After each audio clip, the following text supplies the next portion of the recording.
The topics and opinions expressed on the following show are solely those of the hosts and their guests and not those of W4WN Radio, its employees, or affiliates. We make no recommendations or endorsements for radio show programs, services, or products mentioned on air or on our web.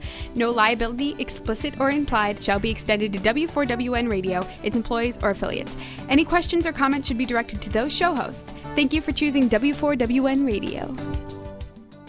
Welcome to the Fine to Fab show with Lisa Lieberman-Wang, helping women reclaim their inner peace and power, going from feeling fine to being fab, fabulous, awesome, beautiful, serving to empower you to break through the barriers that weigh you down, to live an authentic life that is healthy, happy, and free. Now, here's Lisa. Hello there. I'm Lisa Lieberman-Wang, your trusted guide on your journey from feeling fine to being fab. So I am so excited about being here with you today and my special guest, Vicki St. George. But before I introduce you to her, I want to make sure you know that we are live. And if you would like to have a shout out and be able to speak to Vicki and ask a question, you can do so by calling in to 561-422-4365. as well as Skyping into W4WN Radio. Make sure you mute yourself because you will be live, but we'll call on you and you'll have a chance to speak to her and ask any question you'd like. You know, I'm always here about being committed to be able to help people go from feeling fine to being fab. And for me, fine meant effed up, insecure, neurotic, and emotional. And today, I can tell you, fine has a whole new meaning. But a lot of the stories we've told ourselves has put us where we are. And our guest is all about stories. And when you hear about who she is, you're going to be excited. But I want you to know that you can join this community, be connected to what's going on, and be an active member by texting the keyword FINE to FAB to 90210 and hitting send. Be sure to follow me on Facebook, LinkedIn, Twitter at Lisa Lieberman-Wang. And join our website by checking out the blog and going in for great information and webinars at www.fine2fab.com. So let me tell you about our guest, Vicki. You know, she always says you're an author of the story of your life.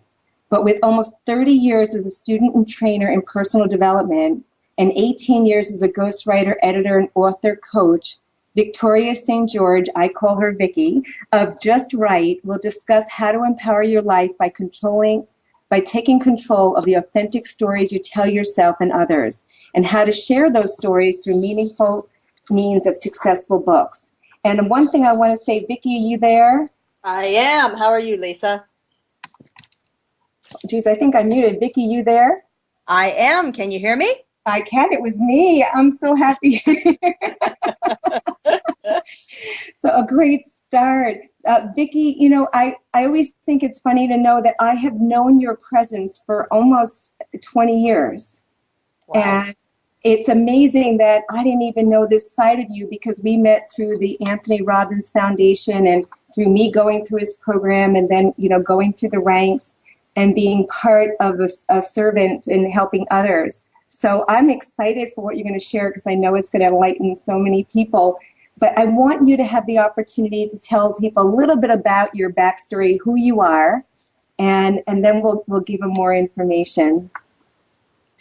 Well, thanks, Lisa. I think my backstory is typical of a lot of different people in that, you know, when I was growing up, I had some great things happen to me, lived a very blessed life, and I had some tough things happen to me, you know, as well as all of us do. And eventually, I really kind of got to the place where I started looking around and I wanted something more for my life. I was an actress in New York City. I would not consider myself a successful actress.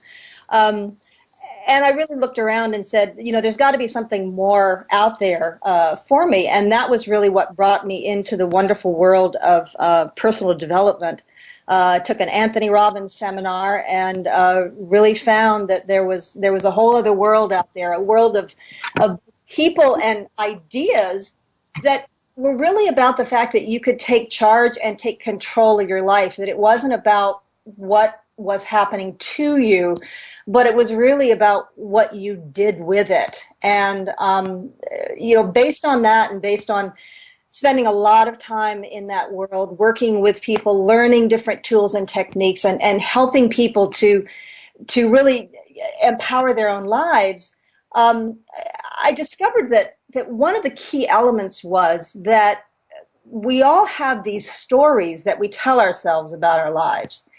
And sometimes those stories are great, and sometimes those stories really and truly suck. Pardon my language. We can say that here. Glad.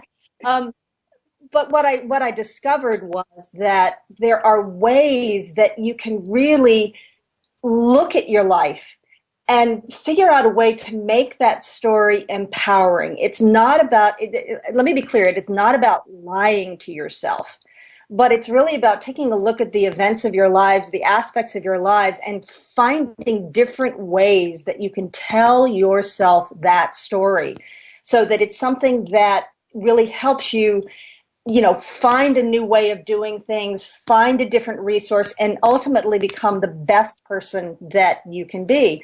And I just want to say I honor you, Lisa, because I know that, you had some fascinating stories in your past, and that because of the work that you were able to do on yourselves, you transformed those stories, and they really have become something that has empowered you, but more important, you use it to empower others. Absolutely. And it was those stories that I thought were so bad that I kept a secret. And I used to beat myself up with them for years. And it wasn't until I really learned a lot of the tools that you not only, people don't really know you, Vicki, and I got to know you as a different person.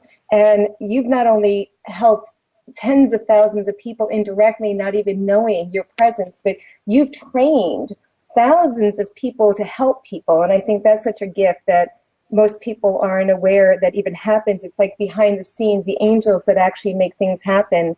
And, it is about the stories we tell, but I like the fact that you said it's not about lying to yourself, because so many people will say, when you say change the story or find something more empowering, they say like, well, I don't want to lie to myself. And my first thought is, you've been lying to yourself for years. You've made up an awful story. Exactly. So many of us make up the story that we're helpless, and that we are the product of the horrendous and awful events that we've had in our lives. And while that to some degree, making that is a choice, and it's a choice that we make in the moment, depending on how we're feeling about ourselves and whether we even believe that a different path is possible for us. And, part of what I think is so important for all of us is to really recognize how many resources we have inside of ourselves, all the different elements of our own personalities that maybe we haven't allowed ourselves to express, or we don't even believe that they're in there. But we've all got strength. We've all got, love. We've all got, these incredible powers that we can bring to bear if we just let ourselves do it, and we don't let the old stories hold us back. Now you've been helping people for years in writing their stories and making that even something that goes onto the pages and helps serve purposes bigger than yourself there too.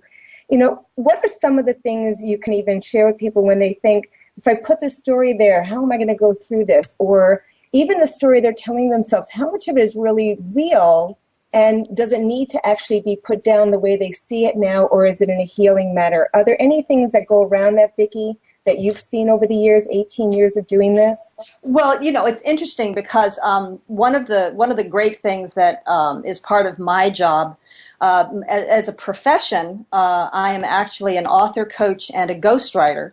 And I work with first-time authors and successful authors in helping them write their books and also editing their books for a lot of the major New York houses, many of whom I can't talk about because I'm a ghostwriter. But one of the fun things about my job is that I have to educate myself on all kinds of different topics and genres in the nonfiction world.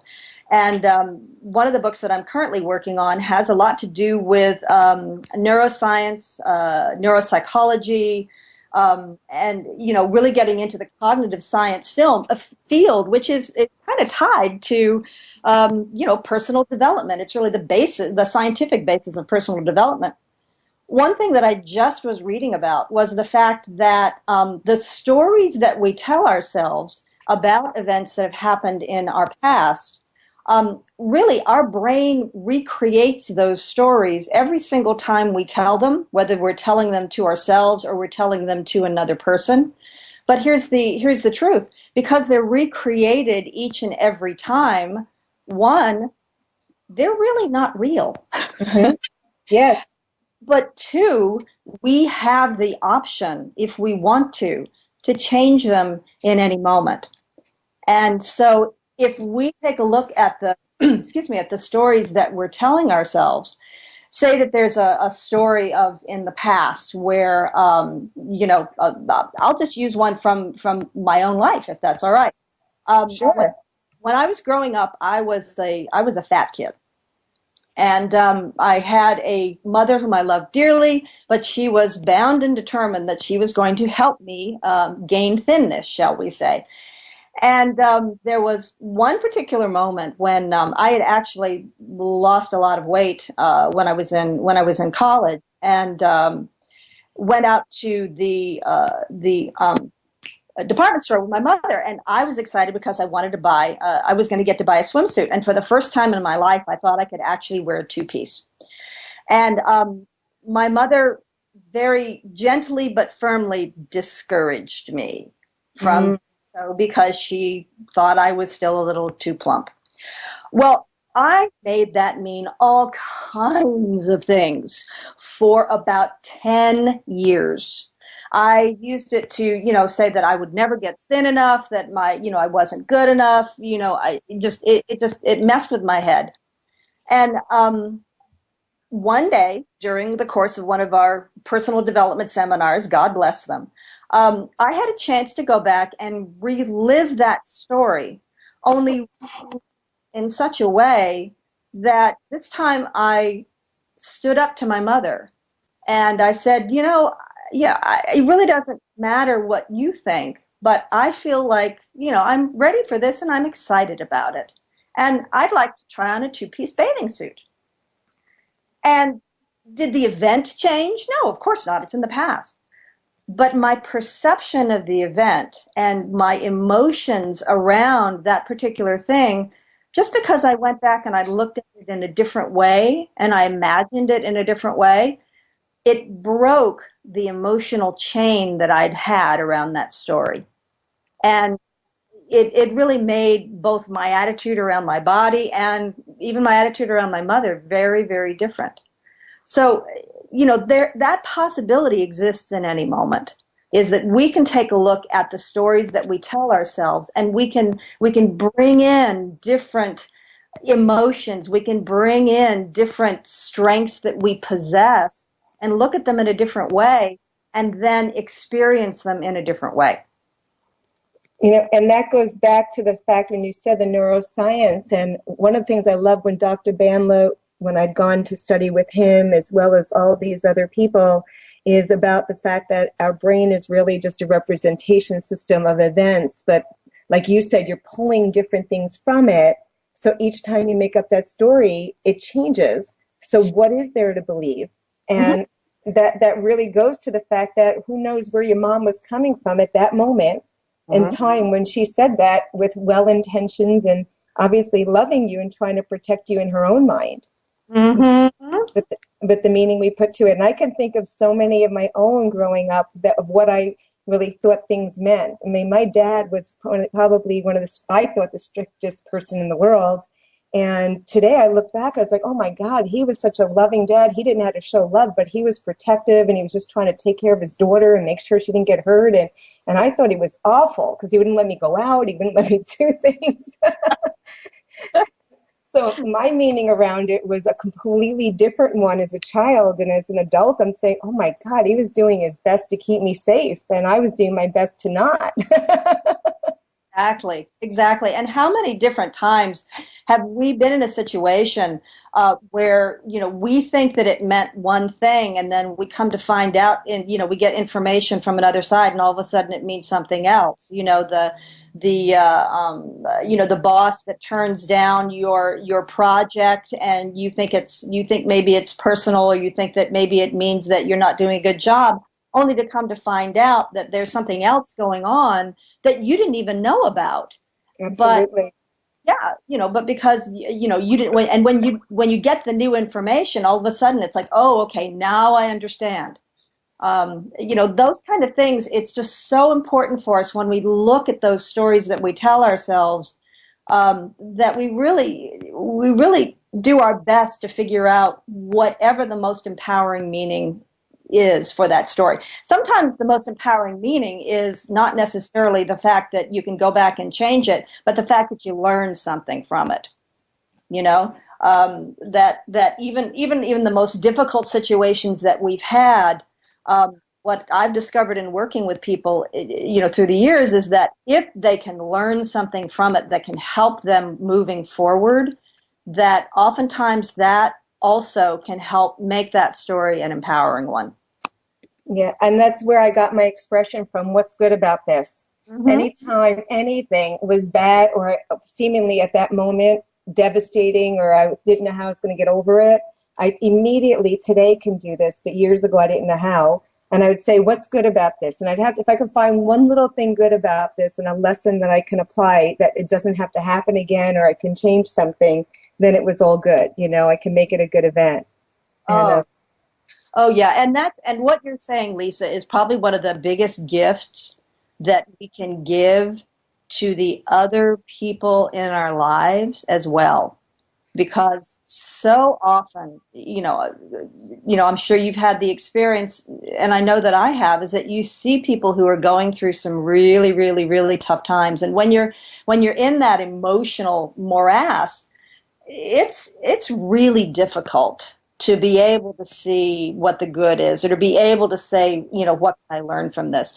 And sometimes it takes people who are just a little bit on the outside who can, empathize with whatever you're going through, but whatever they're going through, but also to be able to be the one that says, if you were to take a look at this 5 years down the line, what do you think you might learn from it? Or, is there anything good that could come out of this, or what could be good in this?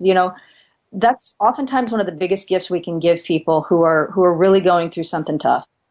Yeah, and I just had recently one of my FAB women that I work with, had heard something that to her was devastating. To me, I didn't think it was so devastating. She had learned that her daughter got pregnant out of wedlock and was young, and my stepson did the same thing with his girlfriend. I'd already dealt with it, and I said, "Are you going to love that baby? Are you gonna accept him into your life?" And so, of course, I said, "So why don't we just do it now and get it over with?" It's like, we don't, you're going to go through all day of the grieving and all. I said, what you're really upset is that the story wasn't written and didn't play out the way you thought it should have. But it's not that you wouldn't be there and love this baby and your daughter just the same. But a lot of us, if you can get past it, and the cool thing, Vicki, and it was really cool, that within a half hour from prior spending 2 days crying about it, which I didn't know about, but she finally contacted me, and within a half hour, she went from devastated and her daughter's life is over to, okay, we're going to go pick out cribs and we're going to go do this. I was like, it's really about, if you take it from the perspective that, to look for what's empowering, to look for what's good, to look for what could be the benefit, whether it's now or in the future. That's going to make such a difference in the way that, in the way that you live your life, in the way that you tell the stories to yourself, and the way that you tell stories to other people as well. And now tell me, let's go back to the question I was talking about when we talked about even putting stories in books. Mm-hmm. Being the fact, and this is being your expertise, being the fact that some of the stories people do tell aren't necessarily serving them, but they might have a greater purpose later. How do you help them decide what stories are going to be empowering, which ones aren't? Like, what really needs to go on paper? Oh gosh, telling a story on paper is always a fascinating process. Um, because in telling a story of any kind, whenever I work with anybody who wants to tell their story in writing, the first question is always, what's the purpose? Why do you want to tell this story? Because I believe that everybody's stories deserve to be told. In whatever form they choose to tell them, everybody's got an incredible story that deserves to be told in one way, shape, or form or another. For some people, their stories deserve to be told just for them, or in order to get it out of them, in order to put it on paper, to preserve it. There's for some people there's a catharsis in doing that. And, that's an incredible gift that they can give themselves. For some people, it's about sharing that story. And, if someone is interested in sharing their story, I'm still going to ask, what's the purpose in sharing the story? And oftentimes, whether I ask the question or not, there's always something in the back of my head that's saying, okay, what's the purpose and what's the empowerment in telling this particular story? For some people, they're empowered by telling their story. For other people, they want to, communicate, I went through this, and so you should never have to. For other people, there's all kinds of different reasons, but it's really important to know exactly what the reason is. For other people, they want to tell their story in order to reach a bigger group of people. For whatever reason, they have a message. They have something that's burning inside them that they feel that is going to be of value to others. And for them, I want to make sure that they're very clear as to, one, what the value is, but also, and even more important, who exactly are they telling that story to? Because the audience, the reader, the person at the other end of your message, you need to be very clear who that person is, so that your message, you can really craft your message to reach that particular person. Lisa, with your show, you've got a very clear idea in your mind of the people that you want to reach with your radio show, correct? Absolutely. Who would that be if you had to describe them? Well, I find that I deal with women anywhere between 35 and 65. They're entrepreneurs or corporate businesswomen that are succeeding in some areas but not with themselves, and they're looking to break through the barriers that are weighing them down, and I bring in the resources that can help people get to the next level. Perfect. You've got a very, very clear idea of who you want to reach, who they are, what age range they are, what their professions are, what their needs are. All of that means that when you assemble your book, when you assemble these shows, that you're really looking to bring in material that you think is going to be relevant to them, correct? Absolutely. I mean, that's one of the things that was so funny, because when we originally connected, I saw you as Vicki, the master trainer, the trainer of the trainers for Tony Robbins. And then I find out there's this life behind you. And the funniest part about it is when we were sitting in California, we were sitting out by the table and I gave you my book. I had no idea that this is what you did for a living for so many years. Isn't it funny the way synchronicity works? Oh, and then when I found out, I was hysterical. I was almost like, oh my God, I hope the book's okay. I love it. And and to anybody that writes a book, it is such an incredible journey, and it is such an incredible feat, that I honor anybody that writes a book, and in particular, somebody who is willing to take the story of their life and to present it authentically in a way that's going to empower other people. I mean, that to me is just so important. It's so important for the world, and it's so important for for other people, and it's also important for you. And that's why I love working with people that want to tell their story and that have a larger message that they feel is going to impact others. And what you just said too is, like you said, the first question is, why do you want to tell the story? Second is sharing, what's your reason? And the third is the reach and what the value you're giving. And when you said that, I started thinking about it because I've spoken to so many women after I wrote the book. I can't even count on both hands. There's more than that have said, oh, how did you write the book? I've always thought of doing something like this. And I know there's a huge audience out there. And for me, one of the fears I had of writing the book was, it becomes in print, and do I want it to be in print? Because to me, if it wasn't in print, it didn't have to have happened, and then I didn't have to deal with it. But the biggest challenge I had, Vicki, and I know this is stuff that women have said to me, there's some that want to do it to empower others or whatever their story was and how they dealt with it. But the bigger one that I had was talking about having an eating disorder and disordered eating and sexually abused and all those things. I felt that I might get everybody else's story coming to me, and that people would feel the need to tell me their woe is me. And I didn't want to be bombarded with it because I chose years ago to turn mine off and to change it. And I didn't know if I wanted to make it public because I was afraid I'd get everybody else telling me theirs. What was your experience? What have you found? Well, I put it out to God, and I actually changed the energy around me. And when I made the book, it wasn't about a woe is me story. It was about the tools to change your story in more of a workbook, so that I dissolved it in the book, most of it, because I told them, like, your stories were just really can be erased and changed in the meanings you gave it. So I thought I addressed it in the book to make it so that I didn't get other people's. But I did not get that. It was actually a fear I created. I got a little of it, though. I did. I got a little of it, but I'm really good at turning conversations around, so I didn't let them last more than 15 seconds.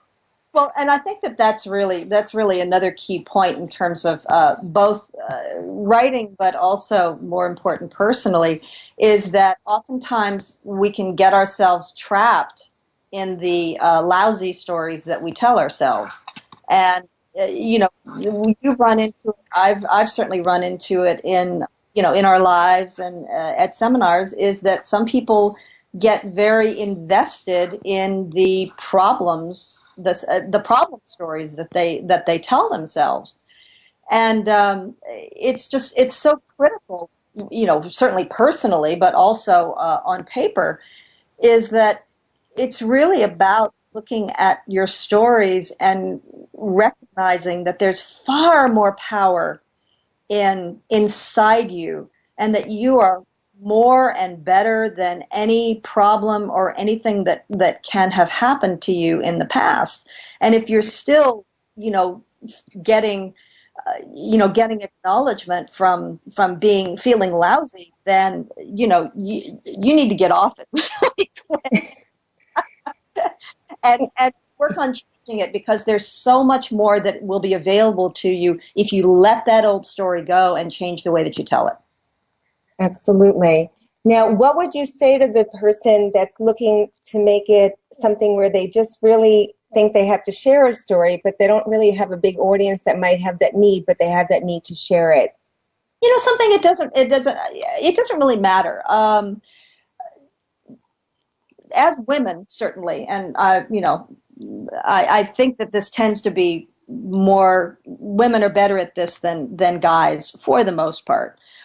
Is that we really gain enormously from talking our stories out, and that one-on-one conversation, when you've got a good girlfriend or a good man friend that's willing to listen, and you get a chance to really tell your story, it's cathartic. It really can help you process things when you're telling it. So it could be that when you're telling your story, all you need is that one person that can really listen to you in a supportive space, and hopefully point out to you, ask you the questions that will help you find the empowering meaning in it. If you have the desire to tell a larger group, a larger audience, then that becomes another conversation. And that's where you really do need to start looking at, okay, first of all, who am I telling this story to? Why do I want to tell this story? Is this just because I want, I've got this big old ego that I want to get the word out, or is it because there's some transformation here possible? And three, so it's who and then why, and then what is that message? What is that ultimate driving message that is the story? Because, we've all read wonderful stories, but the best stories are oftentimes have an underlying message that, is the core that you want to share. Yeah. And here is the stories I was keeping to myself, and it's amazing because for me it is a bigger mission. And we're going to come back and share more with Vicki. We're going to go to a break right now. And before we do, I want to remind you, you can Skype in at W4WN Radio if you want to ask Vicki any questions. And we will be right back after this quick little commercial.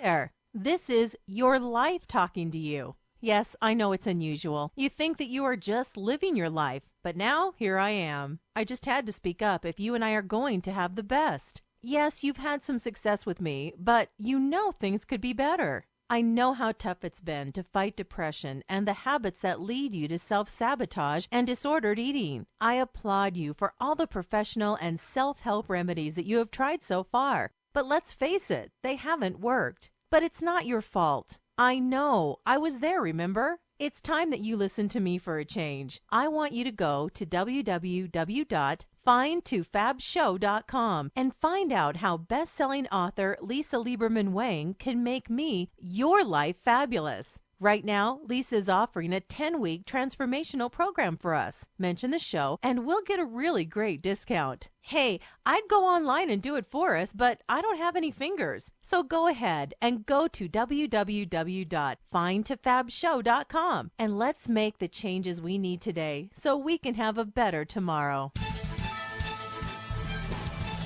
Feeling tired and achy? Frustrated with allergies? Stress causing you high blood pressure? If you're ready to feel better, have more energy, maintain healthy cholesterol levels, joint flexibility and circulation, looking to reduce inflammation, support healthy glucose levels and sinus relief, plus so much more, Isotonics OPC3 is a food supplement made from a combination of bilberry, grapeseed, red wine, and pine bark extracts, and citrus extract bioflavonoids, all found to be powerful antioxidants. Oligomeric proanthocyanins, OPCs, are bioflavonoids found in fruit, vegetables, and certain tree barks that provide exceptional nutritional benefits to the human body. Studies have shown OPCs to be up to 20 times more powerful than vitamin C and 50 times more powerful than vitamin E in neutralizing free radicals. Isotonics is delivered in an isotonic solution, which means that the body has less work to do in obtaining maximum absorption as you can drink your vitamins. No pills, binders, or fillers. Buy now at www.amillionproducts.com. Isotonics OPC3. If you've always wanted someone to connect with on your path to a happy, healthy you, I've got great news. In her #1 best-selling book, Find to Fab, 7 Secrets of a Successful Woman's Journey Away from Depression, Disordered Eating, and Self-Sabotage, Lisa Lieberman-Wang shares how you can experience your breakthrough just as she did. Start living an authentic life without blame, shame, or years of therapy. Buy now at findtofab.com. Welcome back. I'm Lisa Lieberman-Wang. I hear echo. Okay, so I need us to fix that, Jessica. Okay, so I'm here with Vicki St. George, and I'm so excited, Vicki. This has been awesome when we were talking about finding your story and taking that and figuring out what your purpose was to put it out there and put it on paper and make it into a book. And what I wanted to talk to you about now is really about the reach and how to get it out there, because I know that the first thing of making that decision to do the book is one thing. And fortunately for me, my background was in marketing and advertising. And by the time my book went out, I had promoted and marketed so much ahead of time, just even from what the cover was going to be and everything else, that by the time I got on Amazon, I hit #1 the first day. But that's not everybody's experience, and I know you know that. So, so can you give listen to some just ideas about, you got this message out there, you put it into a book. Now what do I do with it? Oh, golly. Lisa, you are absolutely the epitome of what a to do. And that is, you really do need to, if you're serious about getting your story out to a larger market, a larger world, you really need to start thinking like a marketer. We almost say before you write the book, even. My business is called Just Right, and we talk to authors. We talk to a lot of people who want to be authors and first-time authors, and we really say the first thing that you need to do when you're approaching a book is you need to think marketing before you write. And that has to do with answering those questions that we were talking about earlier. Who is it for? What is your message? What is your story? Why do you want to write this book? And then once you've got that, you can add a fourth question to that, which is, what's going to be the best way for me to reach these people, both before I write the book and then certainly once the book is published? Because a lot of people tend to write the book and then say, okay, now I've got a book, now I'm going to market it. And that's really kind of putting the cart before the horse, in my opinion. So the first thing that people need to do if they really want to get a book out there in something larger is they really need to start looking at, okay, where are these people that I want to reach? Where are they already? And how can I get myself involved in that community? If you're writing a book on relationships, let's just use that as an example. If you're writing a book on relationships, where are the people that are interested in relationship books? Where are they already? Where are they on social media? What are they reading? What events do they hang out at? Whose television programs do they watch? All of those kinds of things are really important for you to know, and then to start looking at how can I get involved in those conversations. Oftentimes, I will tell people, get the top 10 blogs in your subject matter, start reading the entries, start posting, start commenting, so that you can become a part of the conversation long before you write the book. So you really got to start thinking about marketing right from the get-go and being very proactive, and also being very, how shall I put it, unafraid and blatant when it to being able to talk about yourself. Because that's the other thing that I think that, I know that I have had troubles with, and I think that many women do, is that sometimes we're a little shy about talking about ourselves. And at some point, you've got to be able to break that and to be really willing to, one, be open and vulnerable, two, to be authentic, as you say, and three, to be willing to say, look, I've got something to say, and it's worthwhile, and here it is. And I'm happy you said that you had trouble talking about yourself too, because I'm saying too is because I had that challenge. I had built businesses and multi-million dollars and did incredible, but it was never about me. It was always about what their needs were, filling their need and everything else. And when it came to the book and it came to something I had to promote that involved me, it was more personal. I found that was the most difficult thing I've done in my life to this point. Yeah. It can be a challenge, and I think that for many authors, but certainly for many female authors that I know, being able to focus on the message and being able to focus on the importance of what you have to say can help you get over that little emotional glitch that you might have. Because there are people out, and also a belief that there are people out there that need your message. They need what you have to say, and quite honestly, they need you as a role model of what's possible. And if you bring all of that to it, it sometimes can make it a little bit easier. Doesn't mean that that little, oh my gosh, ever goes away. But if you've got something more important than that, you'll be able to get out there and get your message out. That's awesome. You know, Vicki, in your experience and all the things you've done and the people you've experienced, the education you've given yourself, even further with the other ghostwriting and things you had to learn, what was some of the experience that shaped your life today? Oh my goodness. Well, I would definitely say that, being a part of the Tony Robbins world has been a huge shaper for me. Not only because of, Tony and what an incredible man he is, and a role model, and a dear friend, but I think even more important that it's the people that I have met in that environment have shaped me, I think, more than anything else. To be around a community of people that are true givers, that are really there to help others, who tend to always look for those empowering stories and to help other people create those empowering stories.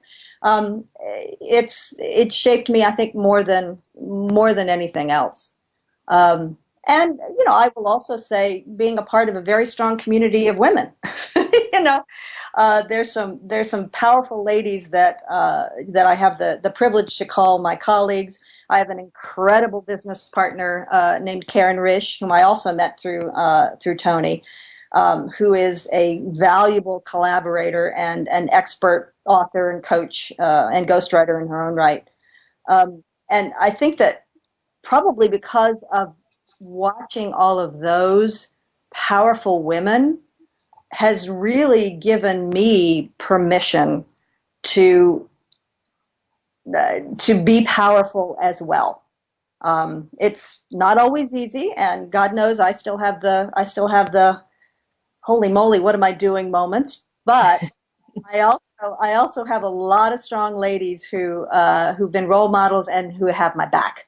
So I would say those are probably the two major shapers in my life. And, the funny thing about that is you saying having women supporting each other and growing up, and I'm sure you experienced it, we're close in age, and I believe, is that, there were girlfriends, and then there were years where I found I had just a lot of men friends and not as many women when women started getting catty. And as I got older, I started seeing the value in women and how important it was to have a family, a sisters, as you might call them, where we're all like raving fans of each other and supporting each other. And I have to say that community has served me more than any other relationships I've had over the years.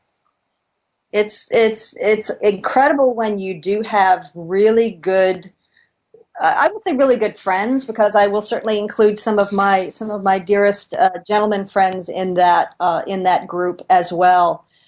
But there's something about having other women in your corner and also serving as role models that is, it touches the heart in a completely different way. And I get so excited now when I see younger women who are coming up, for whom, it's kind of a given that they're there to support each other, and they also seem to have a little bit less trouble with their power. God bless them.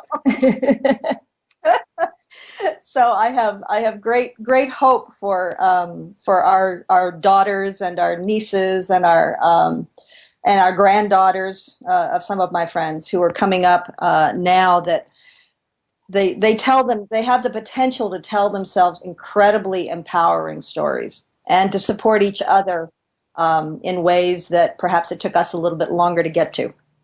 Yes, and I always tell them, I said, when people say bad things to themselves, I said, would you tell your best friend that?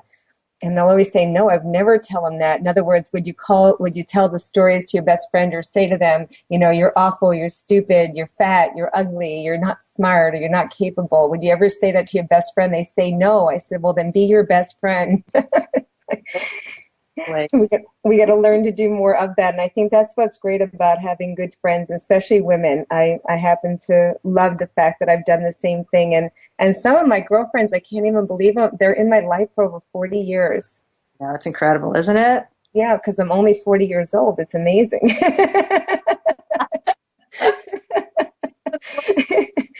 All my life now. So what would be some tips you'd give people as far as what they can apply immediately to live an authentic life now? I would say take control of your stories. Recognize the fact that we always tell stories to ourselves. It's part of the way that the brain creates meaning is that it tells stories. It tells stories about our past. It tells stories about our present. It tells stories about our future. It tells stories about the people in our lives. And most of all, we tell stories to ourselves about ourselves. And if we can take control of those stories, if we can recognize those stories that are getting in our way and figure out different ways to look at them, to figure out different ways to tell them, it's not being authentic, but it really is just taking a different perspective on the story so that it can be something that you can really use to move yourself forward and to open yourself to everything that's possible. That's probably the main one. And the second one is to really recognize that your story, your life, your lessons, your learnings is important. You have something that is unique and vital and precious, and it deserves to be shared. It deserves to be told. Whether that's being willing to be open and vulnerable with a girlfriend or a guy friend or a child or whatever, to be willing to tell that story, warts and all, happiness and all, and to recognize that there's something important in that story and there's something important in the telling of it. To really own that for yourself, And the third thing is that if there is a message, a drive in you, a story that you feel has an impact beyond just yourself, beyond just the friend that you tell it to or the relative that you tell it to, take the leap. Be willing to put it on paper, to share it with a group, to become a shining light for other people, because there is someone out there, and there may be many someones out there who need your story. They need your message. They need your example. And if you choose to keep it in, you're depriving them of something that could potentially change their lives. And if you choose to, to take the leap and to be courageous enough to put it out there, my belief is that for every story there is an audience. For every message, there are people who need to hear it. And you just need to have the courage and the strength and the power to get that story out there. I agree. And one of the things I even realized, I said, if it just helped one person, and change their lives and stop them from hurting themselves, in my case, because that was my mission, I said, then it was totally worth it. And a lot of people write books thinking they're going to sell millions, and there's no money in the books. The money's in the message. And I think people miss that one as well. Vicki, we're going to be coming to an end, and it went so fast.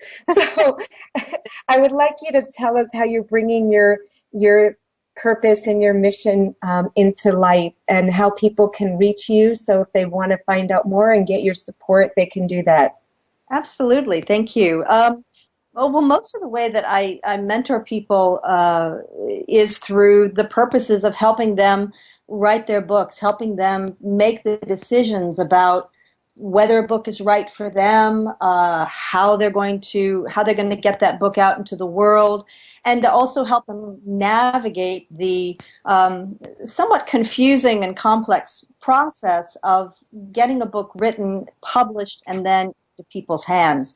I love doing that. It's always exciting to me to help a new author get to the point where they've got a book in their hands and they get the comments on a Facebook page, or they get an email back from somebody that says, I loved your book. And so we have a website, justwritebooks.com, that we have many resources for first-time authors.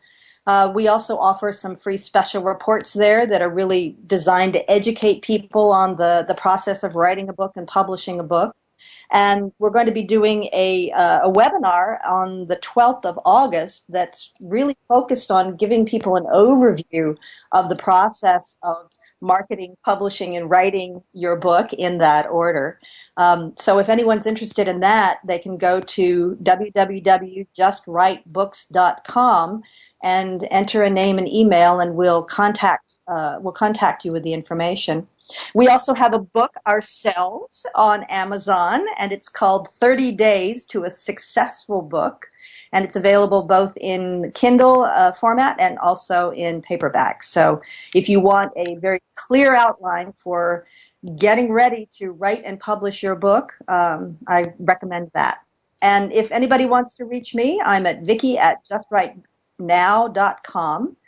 And that's Vicki at justwritenow.com. And I would love to answer any questions, or if I can be of help to anybody who is interested in getting their book out, that's what I love to do.